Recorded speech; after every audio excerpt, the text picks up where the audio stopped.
durante a juventude de Martinho Lutero. Por volta de 1505, algo extraordinário aconteceu que mudaria para sempre o curso de sua vida. Lutero estava retornando para casa após uma viagem quando foi surpreendido por uma terrível tempestade. Raios cortavam o céu, trovões ensurdecedores ecoavam ao seu redor e o medo da morte tomou conta do seu coração. Desesperado, Lutero caiu de joelhos em meio àquela tormenta e clamou por ajuda. Senhor, se me salvares, prometo largar minha carreira de direito e me dedicar ao Senhor como monge.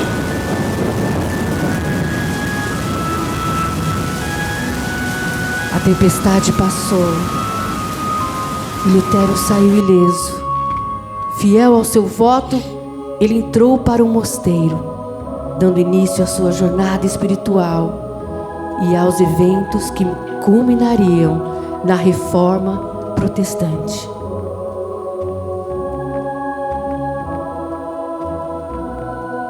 E em um tempo de grande poder e influência, a igreja dominava não apenas a fé, mas também a vida cotidiana. Os cristãos, movidos pelo medo do purgatório, buscavam o perdão, comprando indulgências, acreditando que com algumas moedas suas almas seriam salvas. O preço não era apenas ouro e prata que exigia a igreja, mas também a verdade do Evangelho, que se perdia entre as promessas de salvação.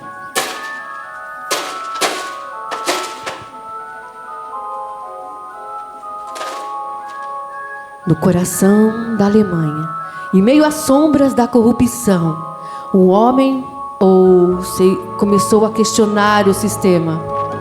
Martinho Lutero, após estudar as Escrituras profundamente, encontrou uma verdade que ecoava além das paredes da igreja. O justo viverá pela fé. Não por obras, não por moedas, mas pela graça de Deus. Determinado, ele se levantou contra a injustiça e defendia que a salvação é obtida pela fé em Deus, não por obras ou com contribuições financeiras.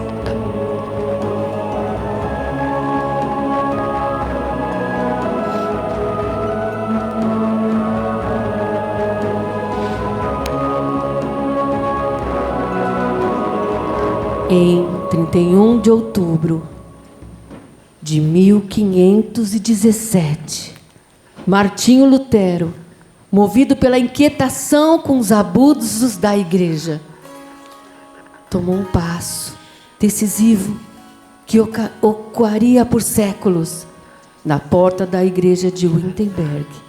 Ele fixou suas 95 teses. Um documento que questionava a autoridade do Papa e desafiava a prática da venda das indulgências. O ato, embora simples, foi como o estopim de uma revolução espiritual e social. Suas palavras traziam uma nova luz ao entendimento da fé, afirmando que a salvação não poderia ser comprada ou merecida por obras, mas era um dom gratuito de Deus, recebido pela fé. Lutero não sabia, mas naquele momento estava semeando as raízes de um movimento que reformaria a igreja e o mundo. Graças à invenção da imprensa, suas ideias não ficaram limitadas a Wittenberg. Rapidamente, as teses se espalharam por toda a Europa, encontrando terreno fértil nos corações que ensinavam por uma renovação. Os outros reformadores se levantaram ao lado de Lutero. João Calvino, que desenvolveu o calvinismo com ênfase na predestinação e a soberania de Deus. E Eurico Zwinglio, um reformador suíço, que rejeitou os excessos da igreja e defendeu a centralidade das Escrituras. A reforma estava apenas começando, mas o grito de liberdade e renovação já ecoava forte para sempre a história da igreja.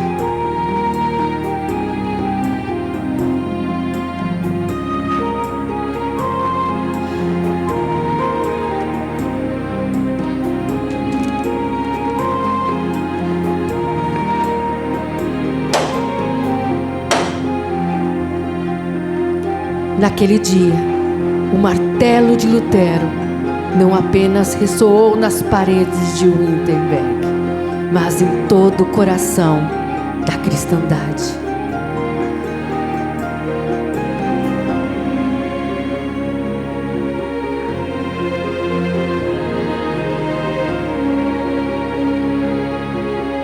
Catarina Vambora, uma ex-freira, desafiou as normas da época ao se casar com Martinho Lutero em 1525. E este casamento não foi apenas uma união de duas almas, mas também um símbolo das mudanças trazidas pela Reforma Protestante. Catarina não foi apenas uma esposa, mas também uma parceira no ministério de Lutero, administrando a casa e até o mosteiro onde viviam, que se tornou um ponto de encontro para teólogos, estudantes e reformadores.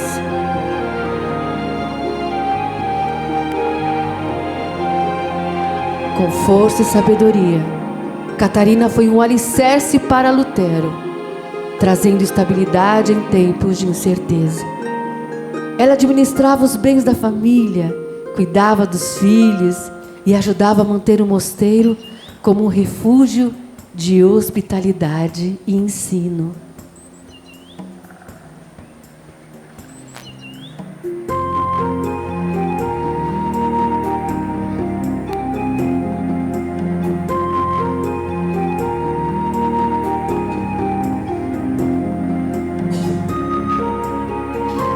Após ser convocado, ao se retratar diante dos mais poderosos governantes e líderes da Igreja Católica, na Dieta de Worms, Martinho Lutero sabia que a sua decisão poderia custar-lhe não apenas sua liberdade, mas também sua vida. A pressão era imensa. O imperador Carlos V, com o apoio da Igreja, emitiu o Edito de Worms, que declarava criminoso todo aquele que, seja por atos ou palavras, defendesse, sustentasse ou favorecesse as ideias de Lutero. Ele estava cercado por inimigos, mas sua fé permanecia inabalável. Naquele momento decisivo, Lutero proferiu uma das frases mais marcantes da história do cristianismo. Aqui estou, não posso fazer de outra forma. Que Deus me abençoe. Amém. Martinho Lutero, as suas obras são heréticas e subversivas. Pelo poder concedido pelo imperador, com a autoridade da Igreja, foi decretado que qualquer um que sustente ou defenda suas palavras será declarado inimigo do império e da fé. Retrate-se agora ou enfrente as consequências. O Edito de Worms não apenas condenava Lutero como herege, mas ordenava que ele fosse capturado e suas obras destruídas. Qualquer pessoa que ajudasse Lutero, ou até mesmo falasse em seu favor, seria considerada traidora do império. Não é prudente ir contra a razão ou contra as Escrituras, pois isso é contra o reino de Deus. Estou aqui, não posso fazer de outra forma. Que Deus me ajude. Amém. E com essas palavras, Lutero selou seu destino. Ele foi declarado foragido e seus escritos proibidos. Mas o movimento iniciado por ele já era impossível de conter. A reforma havia começado e a Europa jamais seria a mesma. As palavras de Lutero ecoaram também nas casas mais humildes, alcançando o coração de homens e mulheres comuns. Pela primeira vez, a Bíblia foi lida na língua do povo e a fé tornou-se pessoal, íntima, um encontro direto entre o homem e Deus. A reforma estava em marcha e o mundo jamais seria o mesmo. A ruptura com a Igreja Católica deu origem às novas denominações, como o luteranismo, o calvinismo, e o impacto se estendeu além de campo religioso. Políticas, sociedades e escolas foram transformadas. A educação, antes privilégio de poucos, começou a ser vista como um direito de todos.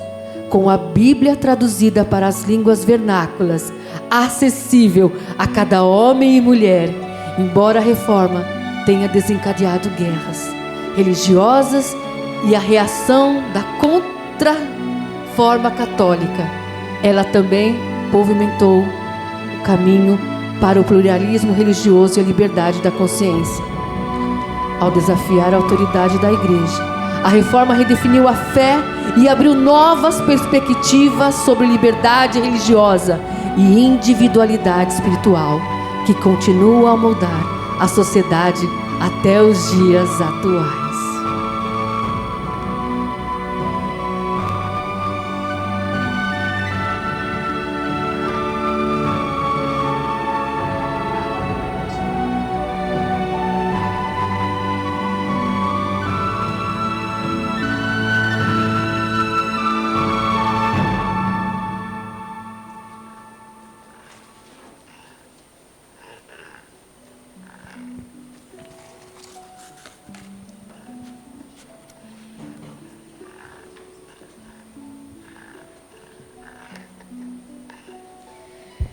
Para Martinho Lutero, a reforma não era apenas uma mudança espiritual, mas também um movimento para a renovação do entendimento humano. Ele acreditava que o caminho para uma verdadeira transformação começava com a educação. Lutero defendia que todos, inclusive as crianças, tinham o direito de aprender, de ler a Bíblia em sua própria língua e de entender as verdades do Evangelho por si mesmos. Mais do que alfabetizar, ele desejava que as mentes fossem preparadas para pensar, questionar e crescer na sabedoria. Para ele, quando a escola progride, tudo progride.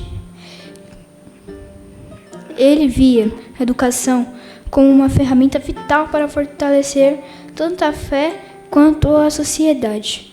Lutero acreditava que uma igreja forte e uma sociedade justa começavam com uma mente instruída e um coração transformado pelo conhecimento de Deus.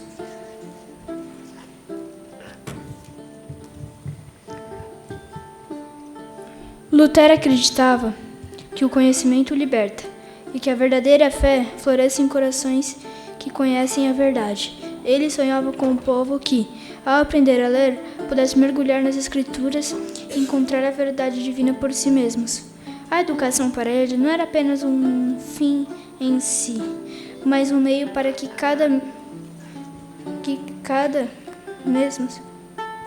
a educação para ele pudesse se aproximar de Deus com entendimento e liberdade. Assim, a reforma trouxe uma revolução também na maneira como a igreja via o ensino, tornando a educação uma parte essencial da fé cristã.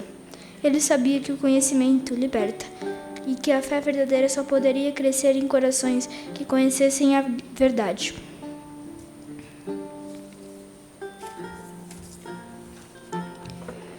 Lutero via a escola como uma extensão da igreja, onde as crianças não apenas aprenderiam sobre as Escrituras, mas também se preparariam para servir a Deus e a comunidade. Ele acreditava que o conhecimento religioso deveria ser acompanhado por valores morais e éticos que moldassem o caráter dos jovens. Dessa forma, a tradução da Bíblia por Lutero para o alemão foi um marco na educação, pois incentivou a alfabetização em massa.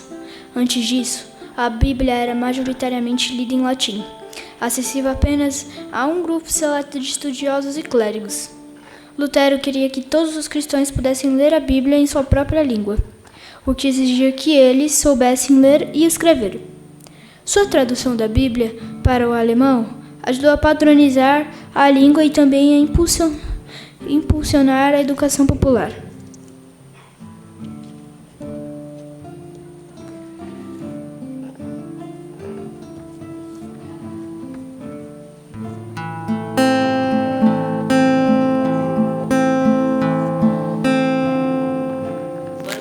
Convidar você a se colocar de pé, nós vamos cantar uma canção junto com as crianças. Vou pedir para o meu pai pausar o playback. Eu vou ensinar primeiro o refrão, é bem facinho, é assim, ó. Só a fé, só a graça, só a Cristo, só a Escritura, só a Deus glória. Só a Cristo, só a Escritura, só a Deus glória. Certo? Vamos cantar? Pode ser com palmas. As fases da reforma nós vamos aprender as 5 diretrizes pra não esquecer. Orientados pela Bíblia vamos caminhar. As bases da reforma vamos memorizar. Só a fé, só a graça, só a Cristo. Só a Escritura, só a Deus glória. Só a fé, só a graça, só a Cristo. Só a Escritura, só a Deus glória. A Bíblia diz que o justo pela fé viverá. Por graça somos salvos mediante a fé, pois Cristo é suficiente para nos salvar. A Bíblia é nossa base e a glória é só a Deus. Só a fé, só a graça, só a Cristo. Só a Escritura, só a Deus glória. Só a fé, só a graça, só a Cristo. Só a Escritura, só a Deus glória. Todos. Só a fé, só a graça, só a Cristo. Só a Escritura, só a Deus glória. Só a fé, só a graça, só a Cristo. Só a Escritura, só a Deus glória. Pode se assentar. Mais do que um homem, Lutero, a essência da fé, da graça, da Escritura, de Cristo e da glória somente a Ele. Hoje, celebramos não apenas a coragem de um homem, mas a liberdade e a renovação que Ele trouxe à igreja. Pode aplaudir. Glória a Deus.